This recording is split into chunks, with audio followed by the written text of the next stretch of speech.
The blood spreading across Thomas Ashford's shirt looked black in the fading twilight, and Harrison Cole knew his best friend was dying before the words even left Thomas's trembling lips.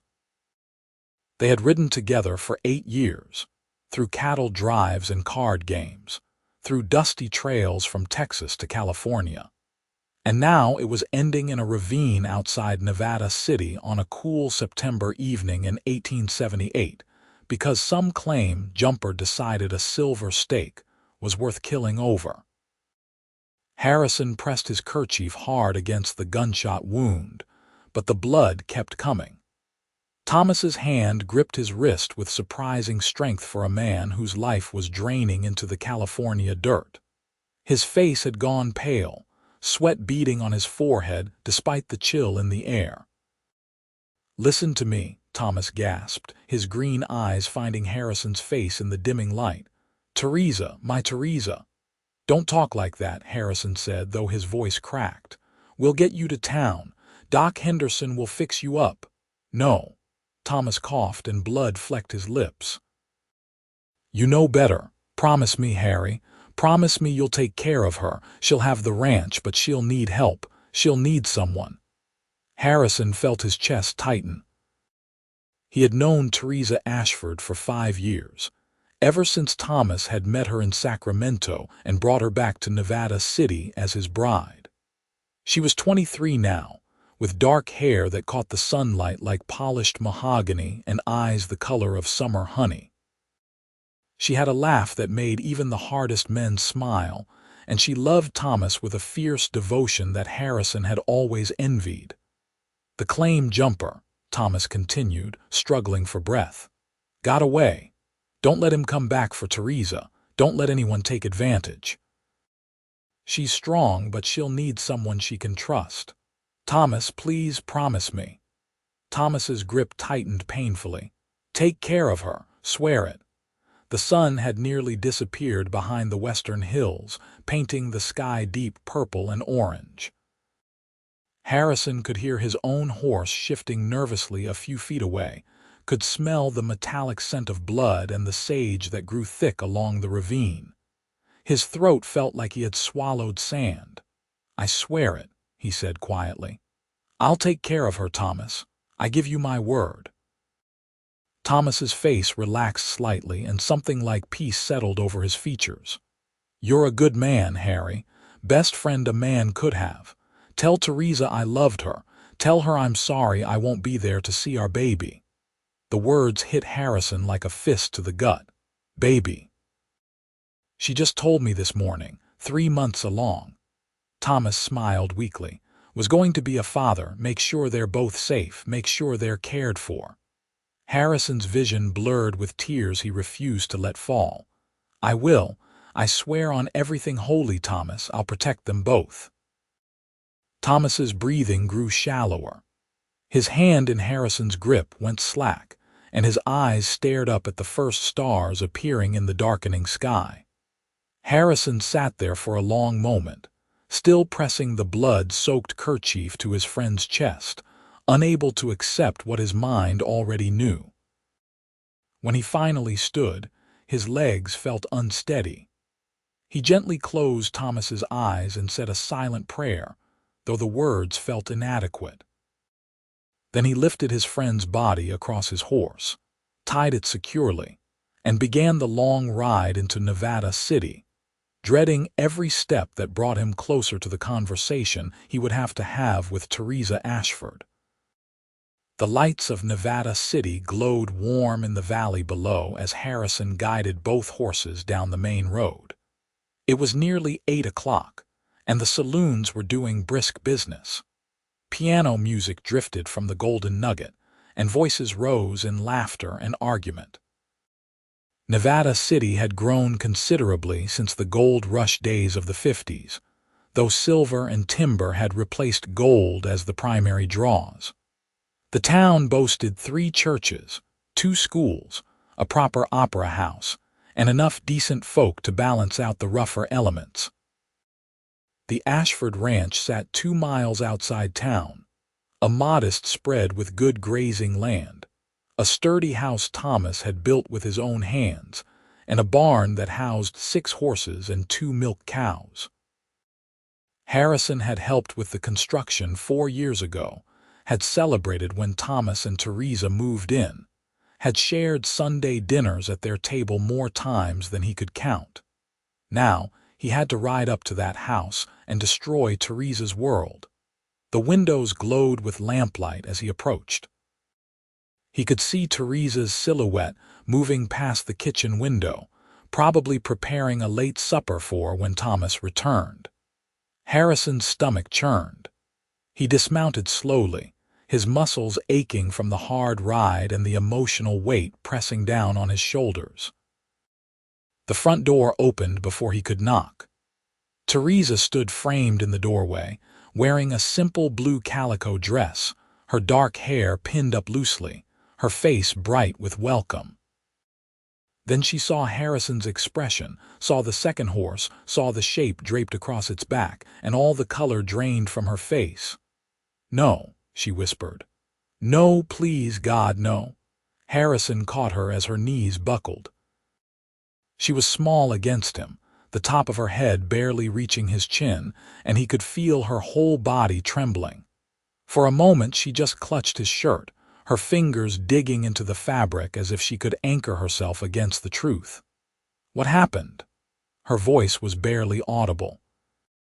"Claim jumper shot him," Harrison said, his own voice rough with grief. "Up in the ravine near the Anderson stake. It was quick, Theresa. He didn't suffer long." That was a lie, but a merciful one. Thomas had suffered plenty in those final minutes, but Theresa didn't need to carry that burden. She pulled back, her honey-colored eyes swimming with tears. "I need to see him." Harrison helped her to the horse, steadying her when she swayed. She touched Thomas's cold hand, then his face, and a sound escaped her that Harrison would hear in his nightmares for years to come. It was raw grief, the kind that strips away all pretense and leaves only pain. Harrison let her cry against Thomas's body for a long moment before gently guiding her back toward the house. "Let me take him to town, to Henderson's. They'll take care of him proper. You shouldn't have to see any more tonight." "He's my husband," Theresa said fiercely through her tears. "He's my husband, and I should have been there. I should have been with him." "You couldn't have known. Thomas didn't know either. Wrong place, wrong time, and a man with no conscience." She looked up at him with those tear-filled eyes. "Did he say anything? At the end?" Harrison swallowed hard. "He said to tell you he loved you, and he made me promise to take care of you." Theresa's hand went to her stomach in an unconscious gesture, and Harrison remembered what Thomas had told him about the baby. Fresh tears spilled down her cheeks. "He was so happy this morning. We were both so happy. We were going to tell everyone next week.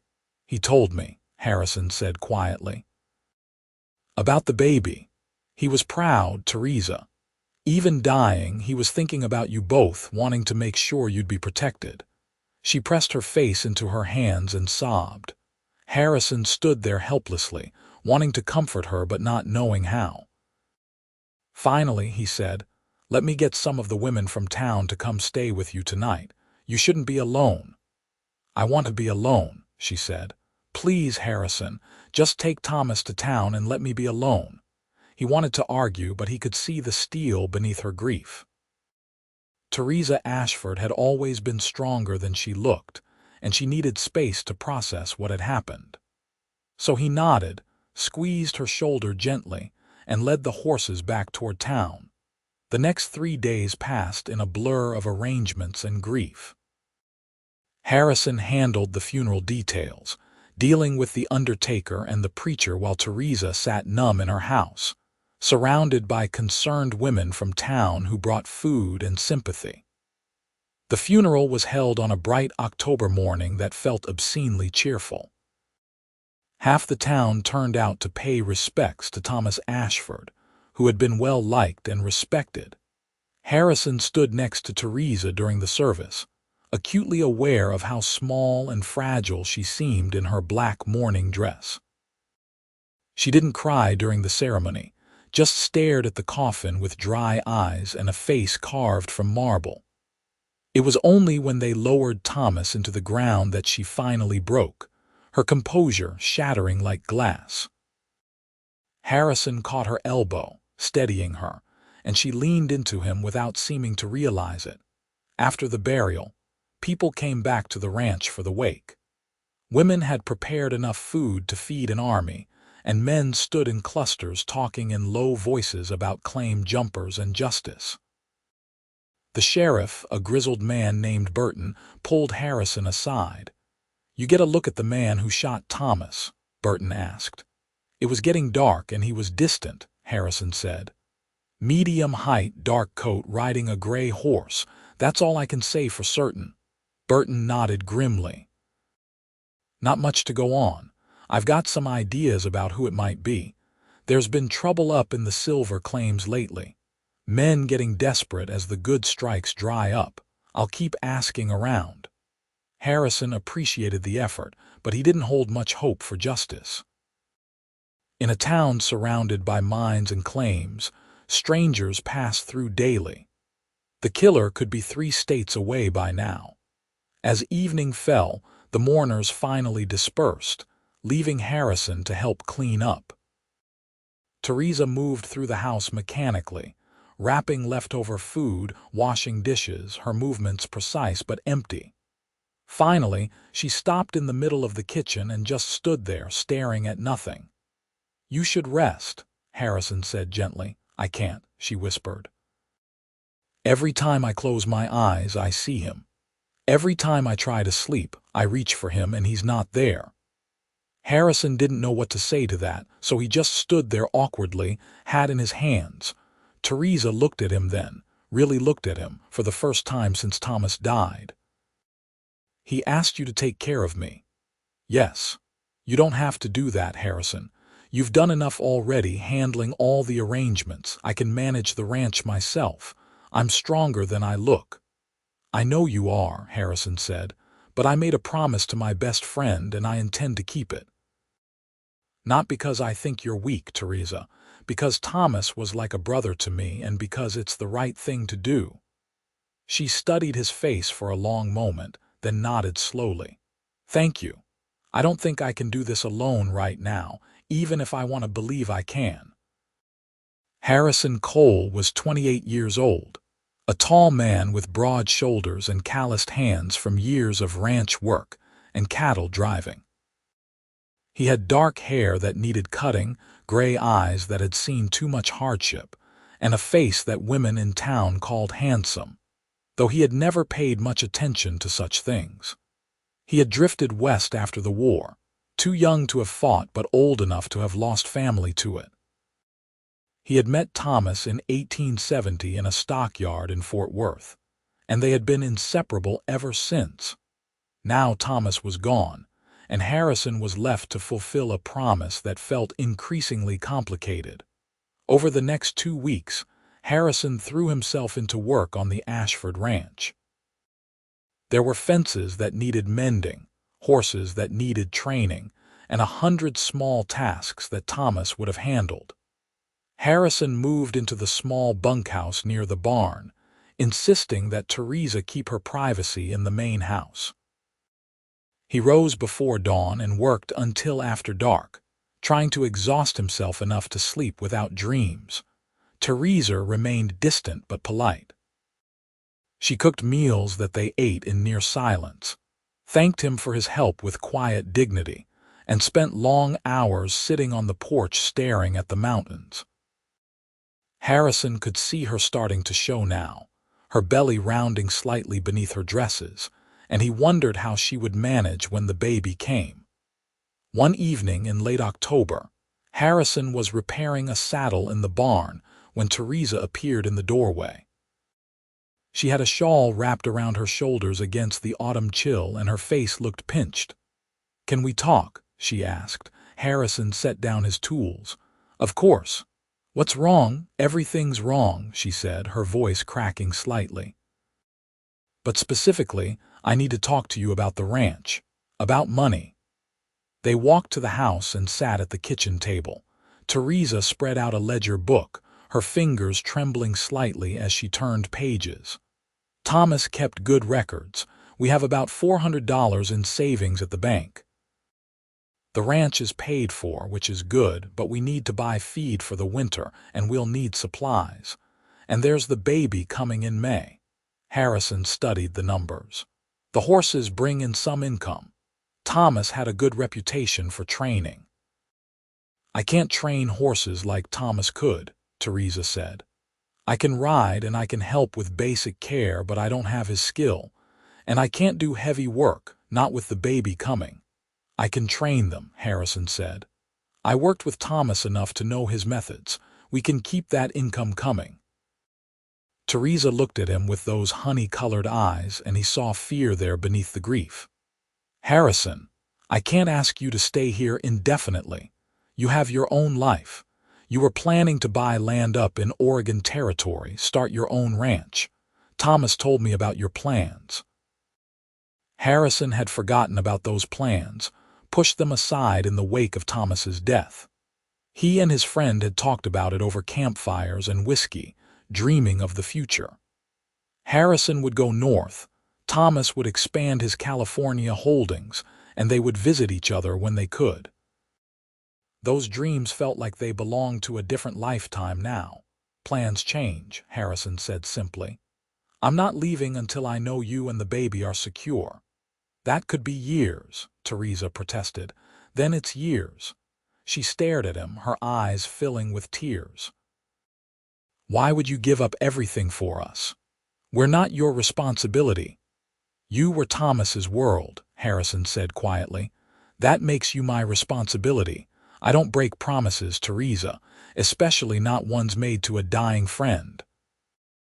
She covered her face with her hands and cried then, deep sobs that shook her whole body.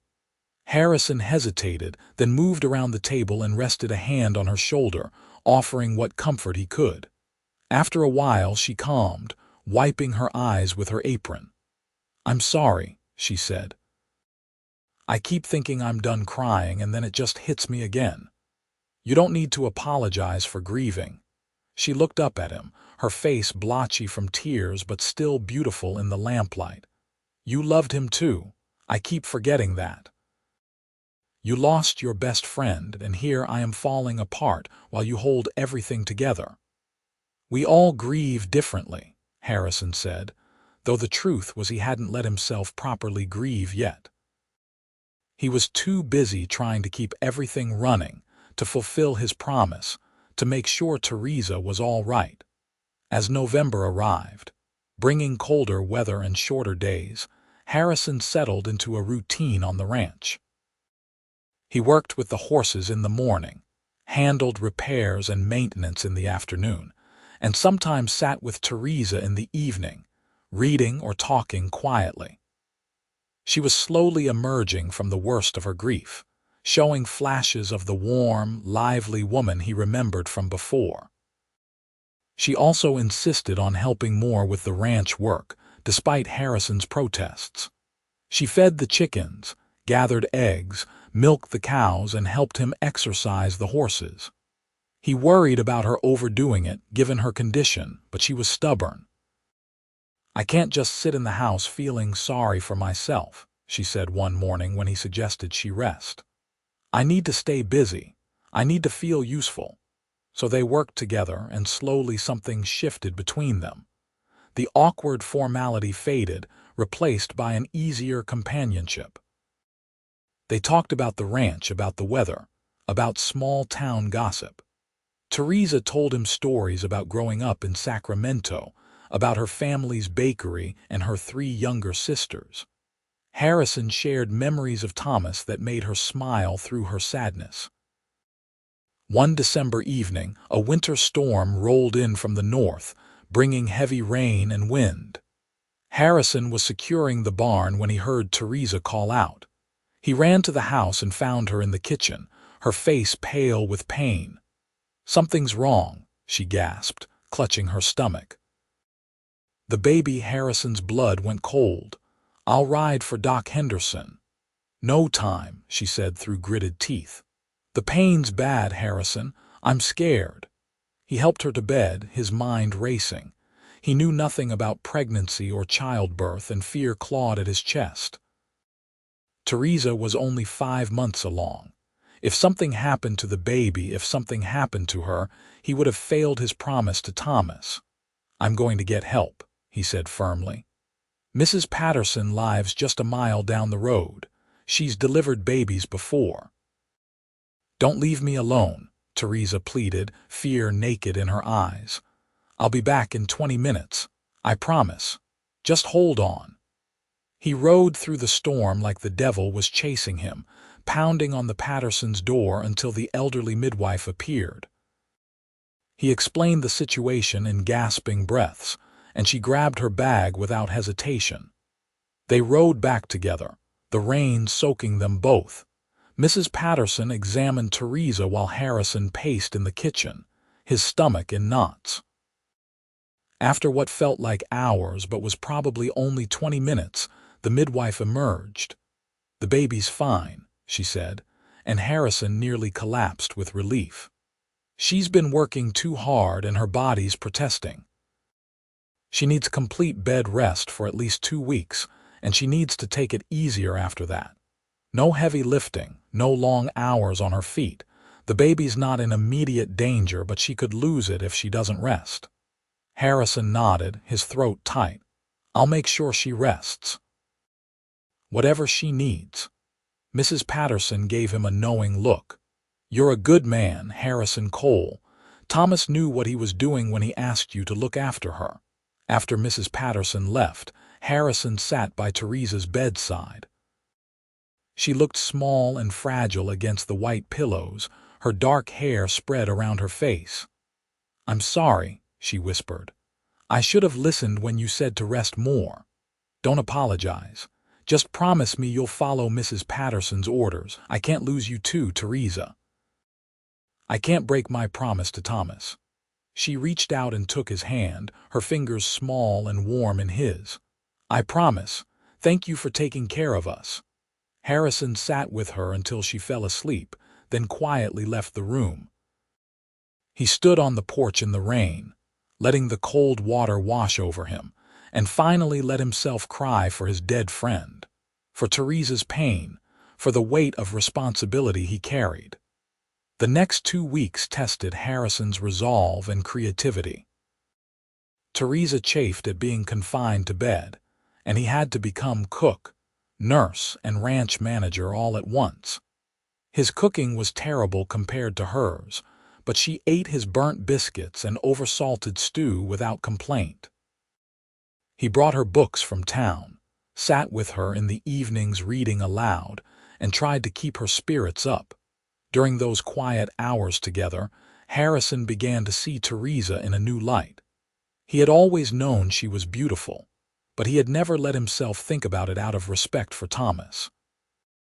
Now he found himself noticing small things. The way she tucked her hair behind her ear when she concentrated, the musical quality of her laugh when he told a funny story, the strength in her eyes even when she was scared. He pushed those thoughts away firmly. Theresa was his best friend's widow, carrying his best friend's child. She was grieving and vulnerable, and he was here out of duty and honor, nothing more. To think of her as anything other than his responsibility would be a betrayal of Thomas's trust, but his heart didn't always listen to logic. Christmas approached, and Harrison worried about how Theresa would handle the holiday. It would be her first without Thomas, and he knew the grief would hit hard. He went to town and bought a small pine tree, decorating it with simple ornaments he found at the general store. He enlisted the help of several town women who brought food and cheer, trying to make the day less bleak. Theresa sat in the rocking chair Thomas had made for her, her hand resting on her growing belly, and watched as people bustled around her house. She was 7 months along now, her pregnancy becoming obvious, and she tired easily despite her enforced rest. "This is too much," she protested when she saw the spread of food. "You all have your own families to celebrate with." "Nonsense," said Mrs. Patterson. We take care of our own in Nevada City. You and that baby are part of this community." After the visitors left, Harrison and Theresa sat by the tree, the lamplight casting soft shadows. She had been quiet all day, and he could see the sadness in her eyes. "He should be here," she said softly. Thomas loved Christmas. He would have been so excited about the baby's first Christmas next year. "He is here," Harrison said. "In the house he built, in the love you carry for him, in that child. Thomas isn't really gone as long as you remember him." Theresa looked at him with tears on her cheeks. "How did you get to be so wise?" "I'm not wise. I'm just trying to say the right thing and probably failing." She reached out and took his hand, squeezing it gently. "You never fail, Harrison. You've been my rock these past months. I don't know what I would have done without you." Harrison felt his chest tighten at her touch, at the warmth in her voice. He was treading dangerous ground, and he knew it. "I promised Thomas I'd take care of you. I always keep my promises." "Is that the only reason you stay?" she asked quietly. Out of obligation to a promise, the question hung in the air between them, weighted with meaning. Harrison knew the truthful answer, but he also knew it wasn't the right time to speak it. Theresa was pregnant, grieving, vulnerable. Whatever he felt or didn't feel, she didn't need the complication of it now. "You're my friend," he said carefully, "and this is where I need to be right now." She nodded, though something flickered in her eyes that he couldn't quite read. They sat in comfortable silence for a while longer, watching the fire burn low, neither wanting to break the peaceful moment. Winter deepened, bringing snow to the mountains around Nevada City and cold winds that howled through the valley. Harrison worked hard to keep the ranch running, managing the horses and maintaining the property, while Theresa grew heavier with child. She had followed the midwife's orders and seemed healthier now, the color back in her cheeks and the fear gone from her eyes. In late January, a man came to the ranch asking about buying one of the horses. He was well-dressed, from San Francisco, looking for a good riding horse for his daughter. Harrison showed him several animals, and they settled on a chestnut mare that Thomas had trained. "That's a fair price," the man said, counting out bills. "You do good work. I might come back in spring for another." After he left, Harrison brought the money to Theresa. She counted it carefully, then updated the ledger. "This is good. We're actually making a small profit this month." "The horses are the key," Harrison said. "Thomas built a good reputation. We just need to maintain it." Theresa closed the ledger and looked at him seriously. "Harrison, we need to talk about the future, after the baby comes." "What about it? You can't stay here forever. You have your own dreams, your own life to live. I've been thinking about what to do. I could sell some of the horses, scale back operations, hire a ranch hand to help with the heavy work.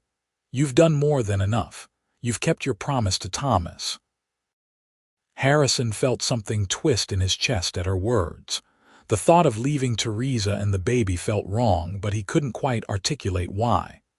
"Let's get through the birth first, then we can talk about long-term plans." "Harrison, please, Theresa, one thing at a time."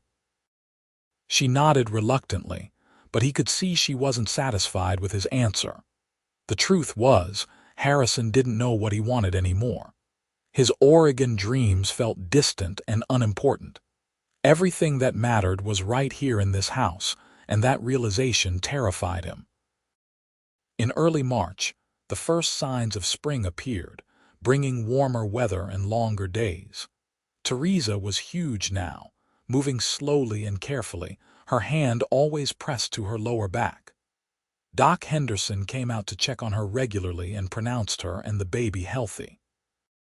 "Should be any day now," he said during his last visit. "Maybe 2 weeks at most. Mrs. Patterson will help with the delivery. She's birthed half the babies in this county." Harrison felt panic rise at the thought. What if something went wrong? Women died in childbirth all the time. What if he lost Theresa the way Thomas had lost her? What if the baby didn't survive? He pushed the dark thoughts away, but they lingered at the edges of his mind. Theresa seemed calm, though he sometimes caught her staring at Thomas's photograph with tears in her eyes. "He should be here for this," she said one evening. "He was so excited to be a father." "Tell me about when you told him," Harrison said, wanting to distract her from her sadness. Her face softened with memory. "It was that morning before he went up to check the claims. I had suspected for a few weeks, but I wanted to be sure. When I told him, he picked me up and spun me around, laughing like a boy. He said it was the happiest day of his life besides marrying me.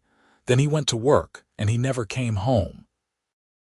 Her voice broke on the last words, and Harrison moved to sit beside her, wrapping an arm around her shoulders. She leaned into him, crying quietly, and he held her while she grieved. "I'm scared," she admitted. "I'm scared to do this without him. I'm scared I won't be a good mother. I'm scared something will go wrong." "You're the strongest person I know," Harrison said firmly. "You're going to be an amazing mother, and nothing's going to go wrong. I won't let it." She looked up at him, her honey eyes searching his face. "You can't promise that. Watch me." She smiled slightly through her tears. "You're impossibly stubborn, you know that, so I've been told." They sat together until the fire burned low, her head resting on his shoulder, his arm around her waist. It felt natural and right, and that scared Harrison more than he wanted to admit. The baby came on a mild May evening, 3 days after Theresa's 24th birthday. Harrison was in the barn when he heard her call out. He ran to the house and found her gripping the kitchen table, her face contorted with pain. "It's time," she gasped. "Get Mrs. Patterson." Harrison rode faster than he ever had in his life, fetching the midwife and Doc Henderson both. By the time they returned, Theresa's contractions were coming hard and fast. Mrs. Patterson shooed Harrison out of the bedroom, and he spent the next 5 hours pacing the kitchen floor, listening to Theresa's cries and feeling utterly helpless. When he finally heard the thin wail of a newborn baby, his knees went weak with relief. Mrs. Patterson emerged a few minutes later, smiling broadly. "Healthy baby boy," she announced. "About 8 pounds, strong lungs. Mother's tired but doing fine. You can go see them now." Harrison entered the bedroom tentatively. Theresa lay propped against pillows, her hair damp with sweat, her face exhausted but radiant. In her arms was a tiny bundle wrapped in blankets. Harrison approached slowly, hardly daring to breathe. "Come meet Thomas James Ashford," Theresa said softly, pulling back the blanket to reveal a red-faced infant with a shock of dark hair. Harrison looked down at the baby, at Thomas's son, and felt his heart crack open. The infant had his father's strong features, though miniature and new. He was perfect and tiny and terrifying in his vulnerability. "He's beautiful," Harrison whispered. "Would you like to hold him?" Theresa asked. Harrison shook his head quickly. "I might break him. I've never held a baby." "You won't break him. Here." She carefully placed the infant in Harrison's arms, showing him how to support the head. Harrison stood frozen, looking down at the tiny life in his arms. Little Thomas yawned, his small fists waving, and something fierce and protective surged through Harrison's chest. This was his best friend's son. This child would never know his father, would never hear Thomas's laugh or learn to ride from him or share whiskey and dreams under the stars. But Harrison would make sure he knew about Thomas Ashford, about the good man his father had been. "I'll protect him," Harrison said quietly, his words a promise to both Theresa and the ghost of his friend. "I swear it, I'll protect both of you." Theresa's eyes filled with tears, but she was smiling. "I know you will. You're a good man, Harrison Cole, the best man I know."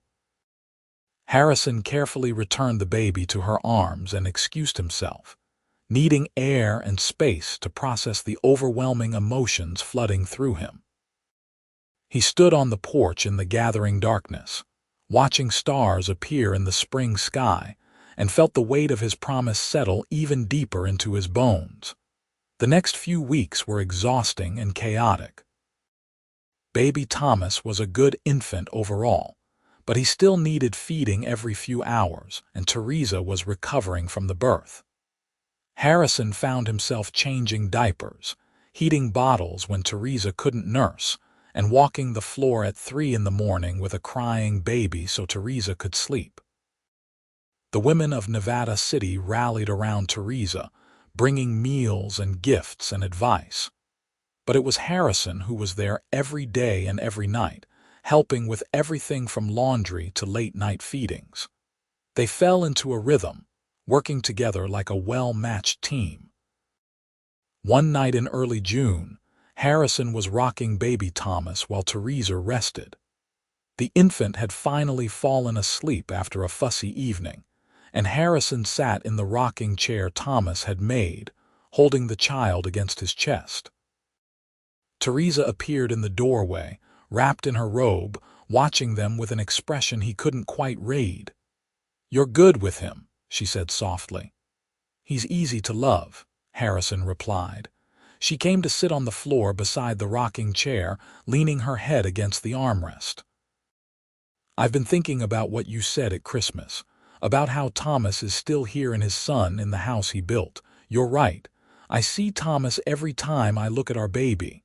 He would have been so proud." "Yes." She was quiet for a moment. "Harrison, I need to ask you something, and I need you to be honest with me." "All right. Why are you really still here? And don't say it's just because of a promise. You could have hired someone to help me, could have set up arrangements and gone on with your life. But you're still here, month after month, putting your own dreams on hold. Why?" Harrison's heart hammered in his chest. This was the question he had been avoiding, the truth he hadn't let himself fully acknowledge. He looked down at the sleeping baby in his arms, then at Theresa's face in the lamplight, and knew he couldn't lie to her anymore. "Because I can't imagine being anywhere else," he said quietly. "Because when I think about leaving, about going to Oregon or anywhere else, it feels wrong. Because you and Thomas became my family, and even though Thomas is gone, you're still my family. You and this baby." Theresa's eyes were bright with tears. "Is that all?" Harrison swallowed hard. "No, that's not all, but the rest isn't fair to say. You're still grieving Thomas and you're vulnerable, and I won't take advantage of that." She reached up and touched his face gently, her fingers soft against his jaw. "What if I asked you to tell me anyway?" He closed his eyes, leaning into her touch. "Theresa, don't. I need to know, Harrison. Please." He opened his eyes and looked at her, letting her see the truth he had been hiding for months. "I love you. I think I've been falling in love with you since before Thomas died, though I never let myself admit it. And that makes me a terrible friend and a terrible man, because I was in love with my best friend's wife." Theresa's breath caught. "Harrison, I know it's wrong," he continued, the words spilling out now that he'd started. "I know you love Thomas, and I know you probably still do. I'm not asking for anything from you. I'm just answering your question honestly. I stay because I love you, Theresa. I stay because I want to take care of you and this baby, not out of obligation, but because you're everything to me. And I'll keep staying, even if all I ever am to you is a friend and a helper, because being near you is better than being anywhere else in the world." Tears were streaming down her face now. She stood up, and Harrison thought she was going to leave to ask him to go. Instead, she leaned down and kissed him, soft and gentle and tasting of salt tears. When she pulled back, her hand was still on his cheek.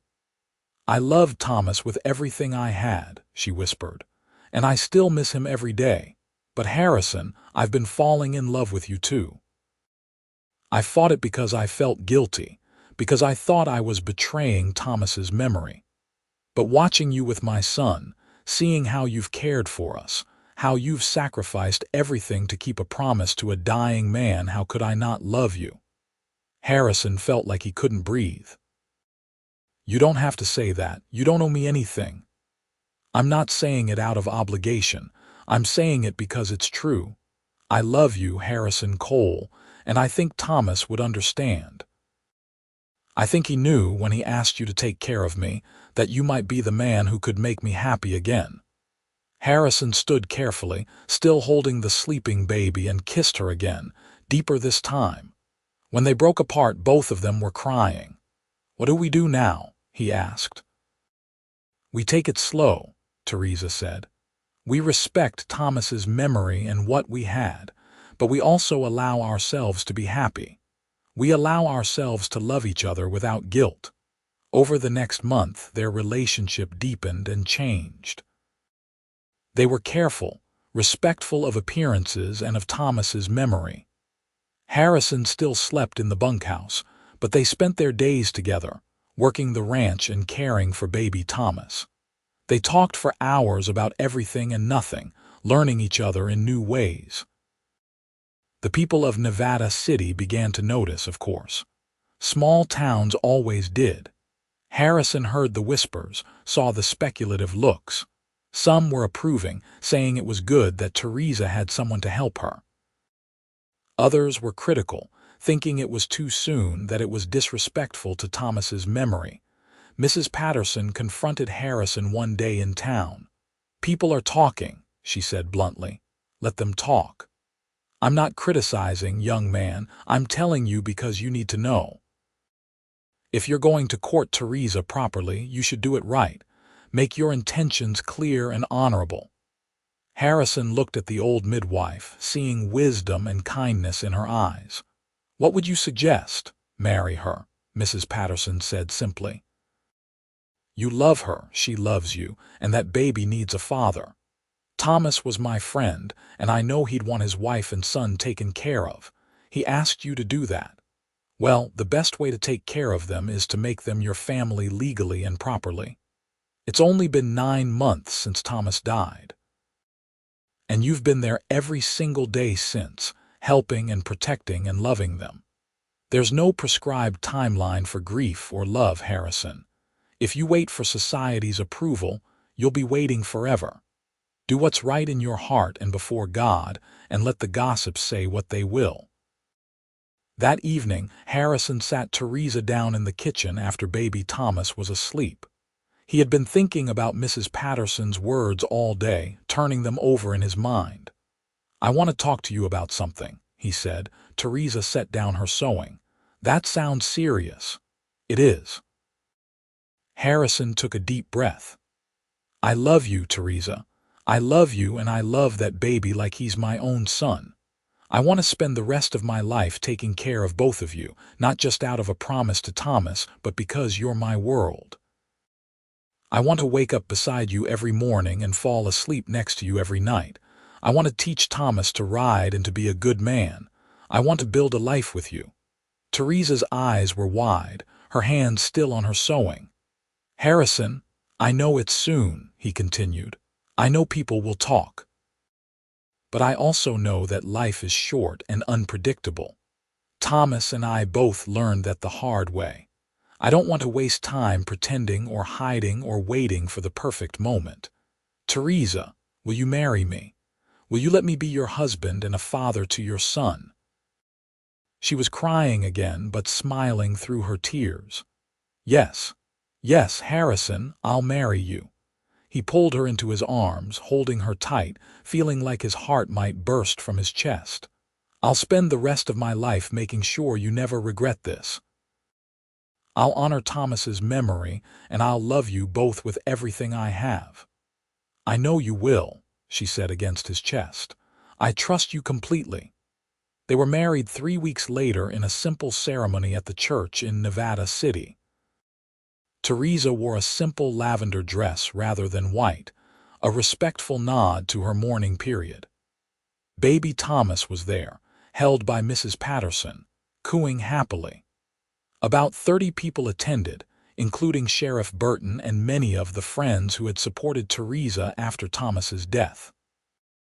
As Harrison stood at the altar watching Theresa walk down the aisle toward him, he felt Thomas's presence like a blessing. He silently promised his dead friend that he would cherish Theresa, that he would raise Thomas's son as his own, that he would be worthy of the trust that had been placed in him. The preacher asked them to say their vows, and Harrison spoke from his heart. "Theresa, I vow to love you and protect you all the days of my life. I vow to honor the memory of the man you loved before me, and to raise your son to know his father's name and character. I vow to be faithful, to be strong when you need strength, to be gentle when you need comfort. I meant every word I spoke to Thomas before he died, and I mean every word I speak to you now. You are my wife, my love, my family." Theresa's vows were equally heartfelt. "Harrison, you came into my life in my darkest hour and brought light back. You kept a promise when you could have walked away. You loved me when I didn't think I could ever love again. I vow to be a good wife to you, to honor and cherish you, to build a life with you. I vow to let my son know that he has two fathers, the one who gave him life and the one who will raise him. I love you with my whole heart." When the preacher pronounced them husband and wife, Harrison kissed Theresa with all the love and promise of their future together. The congregation applauded, and baby Thomas chose that moment to let out a loud cry, making everyone laugh. At the reception afterward, held in the church social hall, people came to congratulate them. Most were genuinely happy for them, though Harrison noticed a few disapproving faces in the crowd. He didn't care. He had Theresa as his wife, a son to raise and a future to build. Sheriff Burton pulled him aside at one point. "Congratulations, Harrison. You're doing right by them." "Thank you, Sheriff." Burton's face grew serious. "I wanted to tell you something about the man who shot Thomas. I think I found him." Harrison's whole body tensed. "What?" "Man named Crane. Warren Crane. He was arrested down in Sacramento for murder, caught trying to sell stolen silver ore. When they searched his belongings, they found papers from several Nevada City claims, including some from the Anderson stake where Thomas was shot. He matches the description you gave me. Is he in custody?" Harrison's voice was hard. "He'll hang for the Sacramento murder. They have witnesses and evidence. I spoke to the prosecutor, told him about Thomas. They're adding that to the charges. Justice will be served, Harrison." Harrison felt a strange mixture of relief and emptiness. Knowing the man who killed Thomas would face consequences was good, but it didn't bring his friend back. "Thank you for telling me. You going to tell Theresa?" Harrison looked across the room at his wife, who was holding baby Thomas and talking to Mrs. Patterson. "Not today. Today is about new beginnings, not old grief. I'll tell her tomorrow." Burton nodded approvingly and clapped Harrison on the shoulder before walking away. That night, Harrison and Theresa finally shared a bed as husband and wife in the house Thomas had built. They made love slowly and tenderly, both of them aware of the weight of the moment, the blending of old grief and new love. Afterward, Theresa lay in Harrison's arms, her head on his chest, her fingers tracing patterns on his skin. "Are you happy?" he asked quietly. "Yes," she said. "I miss Thomas and I think I always will, but I'm happy with you, Harrison. You've given me hope and love when I thought I'd never feel those things again. I'll spend every day trying to deserve you. You already do." Baby Thomas cried from his cradle then, and they both laughed. Harrison got up and brought the infant to bed, and the three of them lay together. A new family forged from loss and love and promises kept. The next morning, Harrison told Theresa about Warren Crane. She cried, but also said she was glad that Thomas's killer would face justice. "It doesn't change anything," she said. "Thomas is still gone, but at least that man won't hurt anyone else's family." Life settled into a new rhythm after the wedding. Harrison and Theresa worked the ranch together, raising horses and building the business. Baby Thomas grew rapidly, a happy and healthy child who seemed to sense the love surrounding him. Harrison took to fatherhood naturally, changing diapers and walking the floor with equal dedication to training horses and mending fences. By autumn, Theresa was pregnant again. This time, Harrison was there for every moment, holding her hair when morning sickness struck, rubbing her feet when they swelled, feeling the baby kick beneath his hand. This child was his by blood as well as heart, and the reality of it filled him with wonder and terror in equal measure.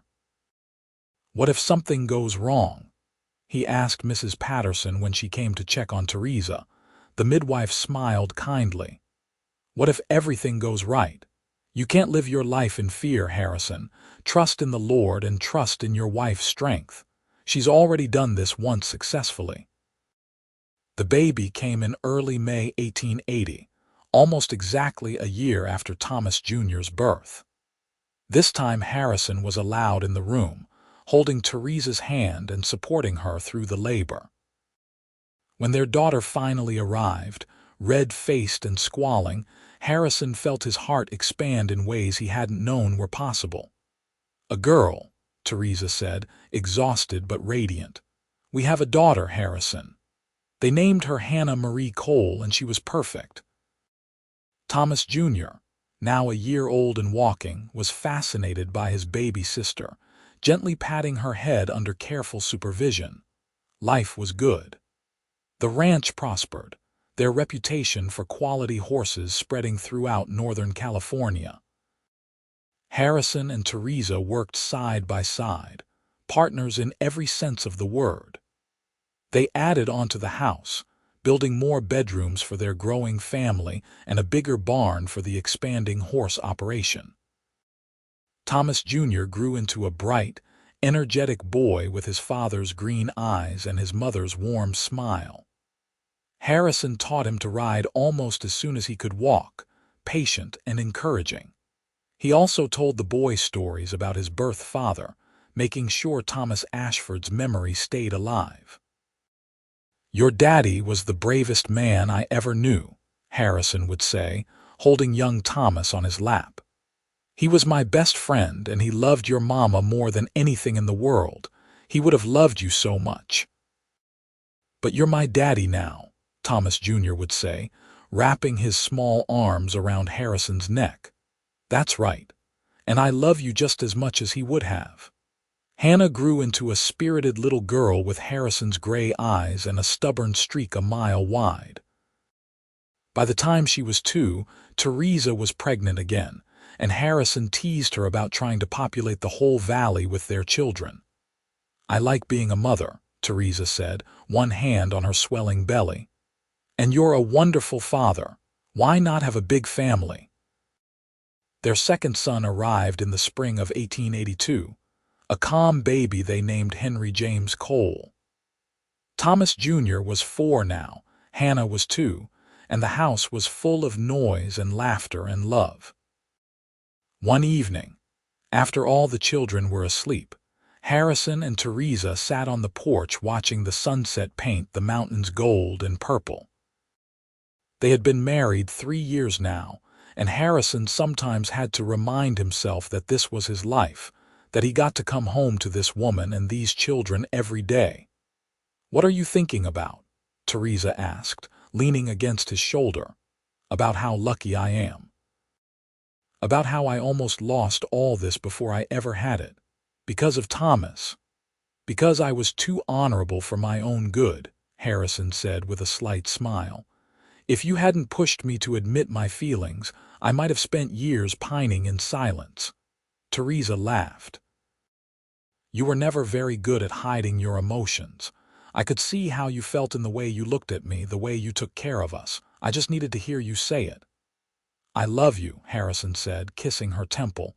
"More every day. I love you too, and Harrison, thank you." "For what?" "For keeping your promise to Thomas. For loving his son like your own. For giving me a life I didn't think I could have again. For being exactly the man I needed." Harrison pulled her closer, breathing in the scent of her hair, feeling the solid warmth of her against him. Thomas knew what he was doing when he asked me to take care of you. He was giving me the greatest gift of my life, even if neither of us knew it at the time. They sat in comfortable silence as stars began to appear in the darkening sky. Inside the house, they could hear Thomas Jr. talking in his sleep, probably dreaming of horses and adventures. Hannah's soft breathing came through the open window, and baby Henry was quiet in his cradle. "You think Thomas knows?" Theresa asked quietly. "Do you think he can see how things turned out?" "I hope so," Harrison said. "I hope he knows his son is growing up strong and loved. I hope he knows you're happy. I hope he approves of what I've done." "He does," Theresa said with certainty. "I know he does. He loved you like a brother, Harrison. He trusted you with everything he held dear, and you've honored that trust in every possible way." As the years passed, the Cole family continued to grow and thrive. Thomas Jr. grew into a fine young man who shared his birth father's talent with horses and his adopted father's steady character. Harrison made sure the boy knew all about Thomas Ashford, taking him to visit his father's grave regularly and sharing stories about their adventures together. "Your father saved my life once," Harrison told Thomas when the boy was 10. They were riding together through the hills above the ranch, checking on the herd. "We were driving cattle through a thunderstorm, and I got thrown from my horse. Would have been trampled if your father hadn't rode into the middle of the stampede and pulled me out. He was brave," Thomas said proudly, "the bravest. And he was a good man, honest and true. You're a lot like him, you know. You have his courage and his heart." "But I want to be like you too, Pa. You're the best man I know." Harrison's throat tightened with emotion. "That's about the finest thing you could say to me, son." Hannah grew into a beautiful young woman with her mother's grace and her father's determination. She could ride as well as any of her brothers and had a good head for business. By the time she was 16, she was helping manage the ranch's accounts and handling sales negotiations. Henry turned out to be the quietest of the children, thoughtful and studious. He loved books and learning, and Harrison encouraged that passion even as he taught him ranch skills. The boy was gentle with animals and had a gift for healing, often helping when horses or cattle were injured. In 1890, when Harrison was 40 and Theresa was 36, they celebrated their 10th wedding anniversary with a party that brought together friends from all over Northern California. The house had been expanded twice more, and the ranch now encompassed nearly 500 acres with a reputation as one of the finest horse breeding operations in the state. Thomas Jr. was 12 now, Hannah was 10, and Henry was 8. They had added 2 more daughters to the family as well, Hope, age 6, and Grace, age 4. The house was always full of noise and activity, and Harrison loved every chaotic moment. At the anniversary party, Mrs. Patterson pulled Harrison aside. She was elderly now, her hair completely white, but her eyes were as sharp as ever. "You've done well, Harrison Cole, better than well. You've built something beautiful here." "I had help," Harrison said, looking at Theresa across the room. She was laughing at something Sheriff Burton had said, surrounded by their children and friends. "She's the reason for all of it. Thomas would be proud of you both. Proud of how you've raised his son, proud of the life you've built. I hope so. I tried to honor his memory while still living my own life. You succeeded, and you've been blessed for it." Mrs. Patterson patted his arm. "Now go dance with your wife. She's waiting for you." Harrison crossed the room and offered his hand to Theresa, leading her into a waltz as the fiddler struck up a tune. They moved together perfectly, years of partnership making them almost one person. "Happy anniversary," Theresa murmured. "Happy anniversary, my love." Here's to 10 more years and 10 after that and 10 after that. That's a lot of years. Not nearly enough. I want forever with you. She smiled up at him, her honey eyes warm with love. You have it. You've always had it from the moment you promised a dying man you'd take care of his wife. You just didn't know it yet. Best promise I ever made. The years continued to roll by, bringing changes and challenges but also joy and growth. Thomas Jr. married a sweet girl from Sacramento when he was 22, and they settled on a portion of the ranch land Harrison deeded to them. The young couple had their first child, a son, a year later, and Harrison became a grandfather at 50. "This is surreal," he told Theresa, holding his grandson for the first time. "I'm not old enough to be a grandfather."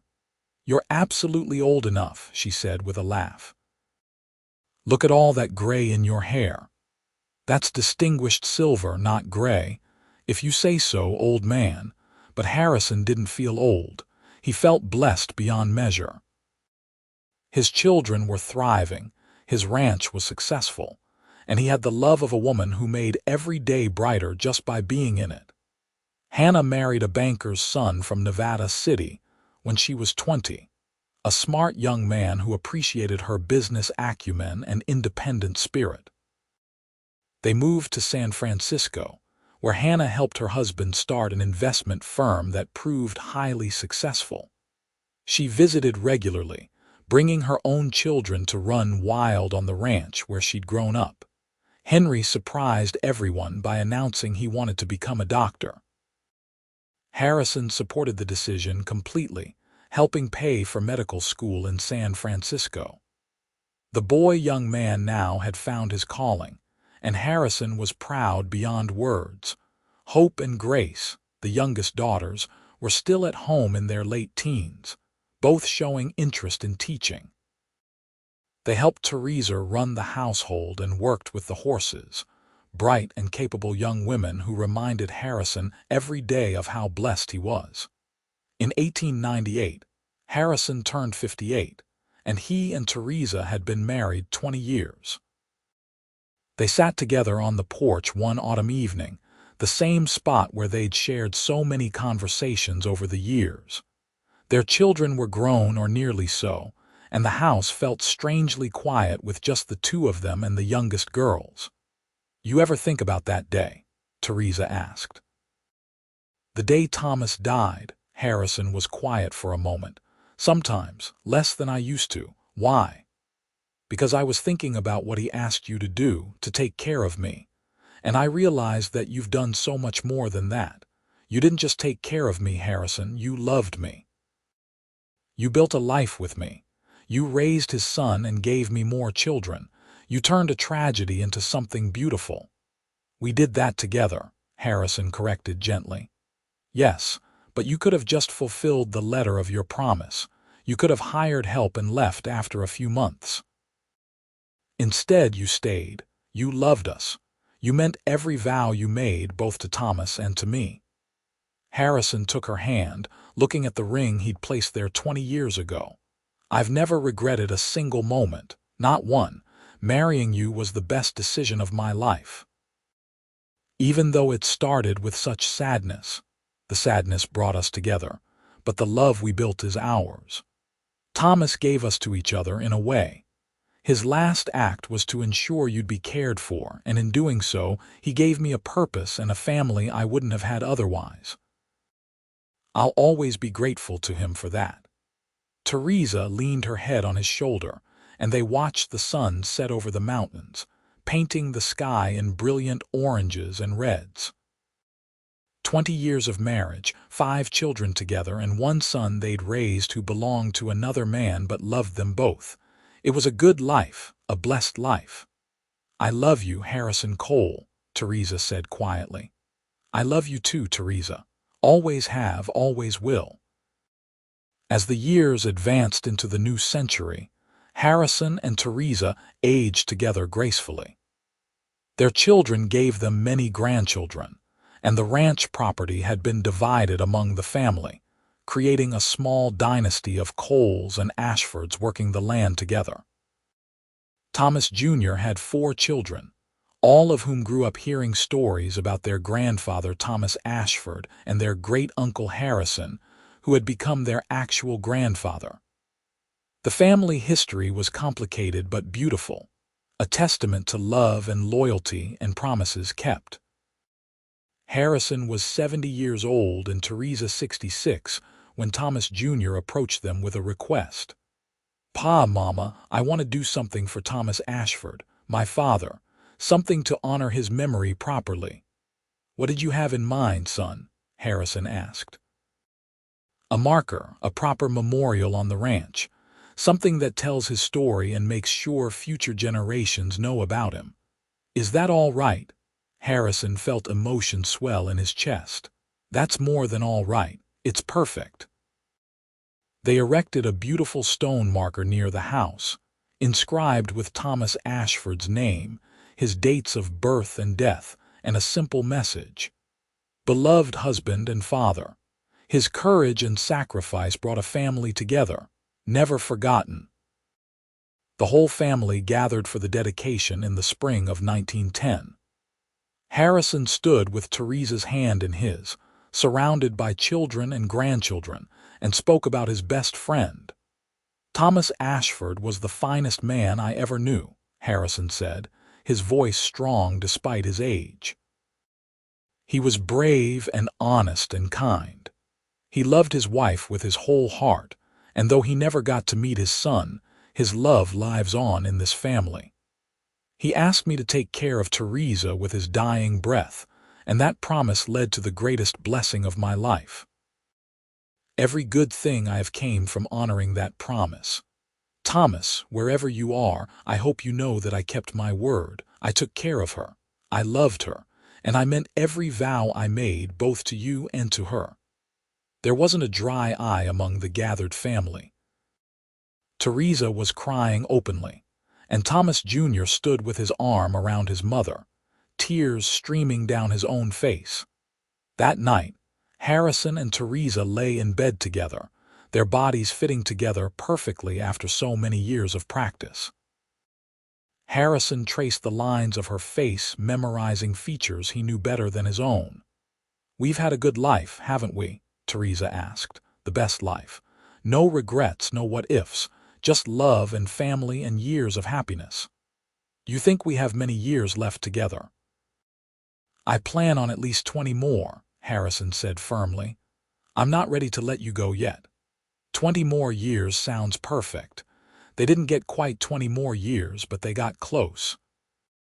Harrison Cole passed away peacefully in his sleep in the spring of 1926, at the age of 76, with Theresa holding his hand. He had lived to see automobiles replace horses, airplanes take to the skies, and the world change in ways he could never have imagined as a young cowboy riding the trails of the Old West. But through all those changes, one thing remained constant: his love for Theresa and the family they had built together. Theresa lived another 4 years, surrounded by children, grandchildren, and great-grandchildren. She passed away quietly in 1930 at the age of 76, and her children buried her next to Harrison on the ranch they had built together. On her headstone, they inscribed a simple message that told the whole story.